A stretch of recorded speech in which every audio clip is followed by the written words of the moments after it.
Hi, my name is Gibson, and I'm the creator of the Personal Development School. This is your daily breakthrough video, and in this video, I want to talk to you a little bit about this dynamic between the fearful avoidant and anxious preoccupied. And we're going to break this dynamic down together. So some of the places that the relationship sort of falls off, has challenges, pain points. Obviously, there's many different versions and scenarios, but I'm going to take you through this one, which is very common. So the FA and the AP, they're dating, things seem to be going quite well, but over time, they spend a lot of time together and they get close very quickly and very intensely.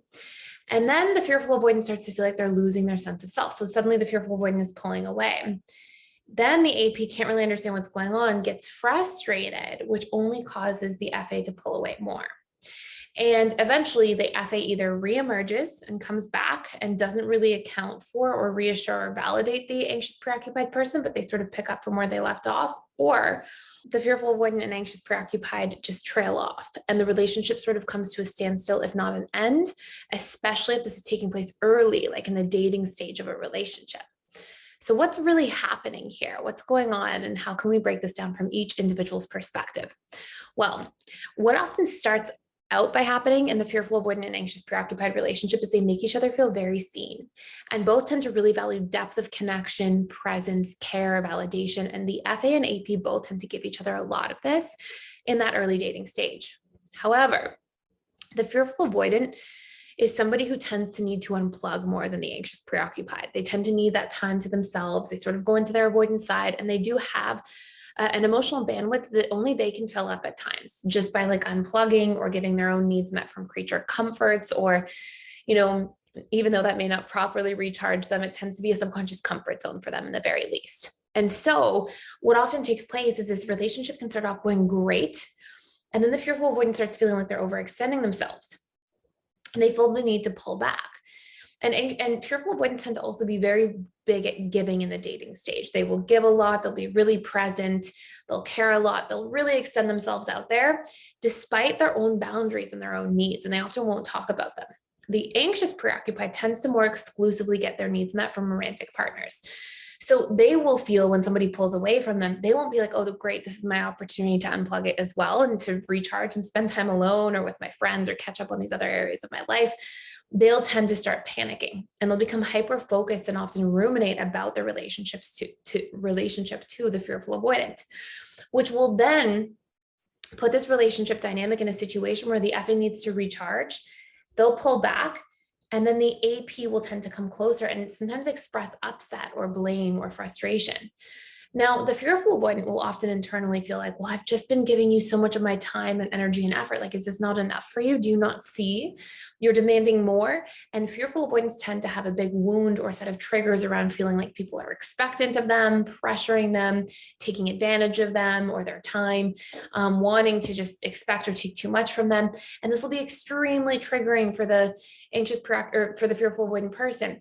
The anxious preoccupied they're not coming from a place where they're just expecting the FA to show up perfectly, but they are coming from a place where they fear the loss of connection, and they'll create all these activating strategies and ways of trying to maintain proximity and get closer.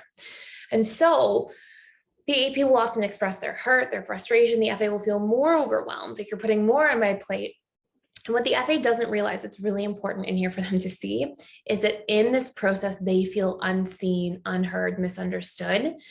And they feel like their trust gets broken because they're like, well, this person's not like respecting what I need. Like, what about me? And they often feel like their boundaries are invaded or violated. And so then the AP will keep trying to maintain proximity, and the FA will keep becoming more and more reclusive, similar to how the DA will tend to retreat a lot. However, it's for different reasons, right? The DA is so preoccupied with fearing being weak or vulnerable or losing their sense of independence and autonomy. The fearful avoidance is more triggered by like trust wounds, feeling unseen, unheard, like their boundaries are violated, like too much is expected of them, which is also their shadow because FAs put a lot of expectation and pressure on themselves. And so then what happens is you see either the fearful avoidant become so cold and completely disconnect because they go, okay, like this is just not working for me.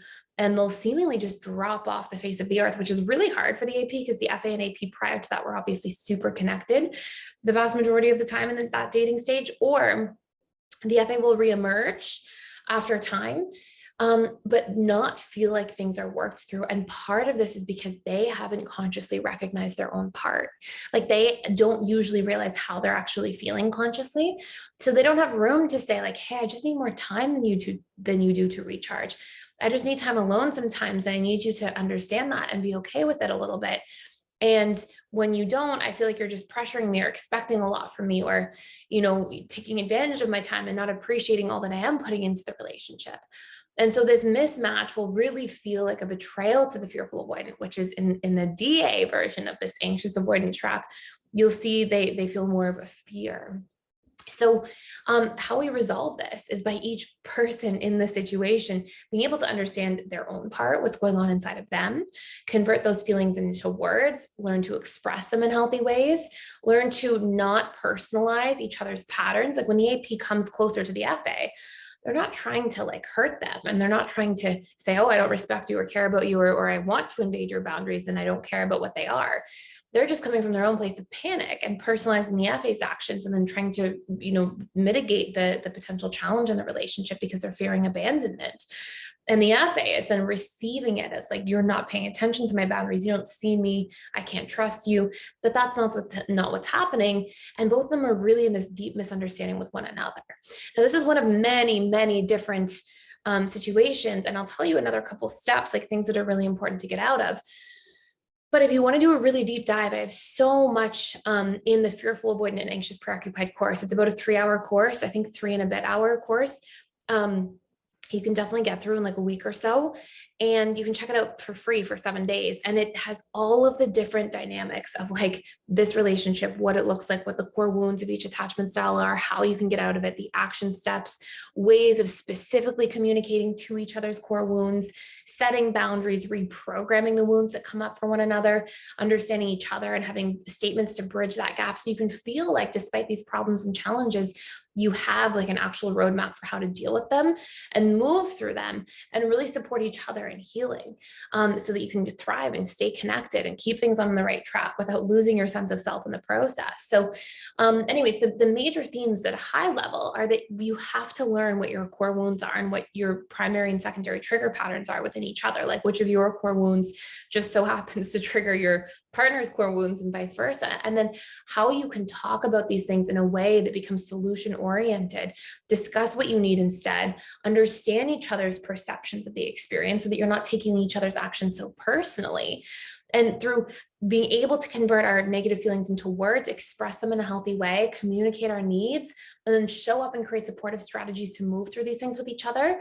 It's really just those major things. It's like core wounds, needs, communication, and strategies. And if you can really get those right, then a lot of these things that were once really challenging in this relationship can become simplified and easier to move through, to navigate, and to actually connect over and form a deeper bond because of long-term, because you understand more deeply into each other's perceptions and fears and wounds, and actually can validate them in each other and support each other through them, which is really beautiful. So anyways, I hope this makes sense. If you want to see more breakdowns of different dynamics in the AP-FA relationship, AP-DA, FADA, any of that stuff, please put them below, and I will definitely do some more breakdowns for you guys. But again, you can check out that course for 7 days for free. The link is in the description box below, and it's through our all access membership pass that you get the access for 7 days. So I hope you enjoy. Thank you so much for watching and being here. Please like, share, and subscribe if you haven't already, and I will see you in the next video.